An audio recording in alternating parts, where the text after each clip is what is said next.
Hello friends, welcome back to my mini blog channel. তো আজকে আমরা বেরিয়ে পড়েছি সিমলার উদ্দেশ্যে। তাই প্রথমেই আমরা পৌঁছে গেছি হলো হাওড়া স্টেশনে। আজকে রাত 10টায় আমাদের হাওড়া থেকে ট্রেন কালকা মেল।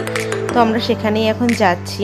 রাত্রেবেলা ট্রেনে উঠে বাইরে তেমন কিছু দেখানোর নেই, আর এই ট্রেনটাই কিন্তু প্রায় তোমাদের 38 ঘন্টা কাটাতে হবে, ভাবতে পারছো। তাই আমরা হাসি ঠাট্টা মজা সব কিছুর মধ্যে দিয়েই টাইমটাকে স্পেন্ড করার চেষ্টা করছি, যাতে বোর না হই। এতটা সময় না।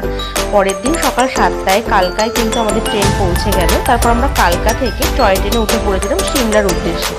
এই টিকিট কিন্তু তোমাদের 1 মাস আগে থেকে অনলাইনে কেটে নিতে হবে। আমি ডেসক্রিপশনে লিঙ্ক দিয়ে দিচ্ছি। আর ভিউটা জাস্ট দেখো, জাস্ট দারুণ কিন্তু ভিউটা।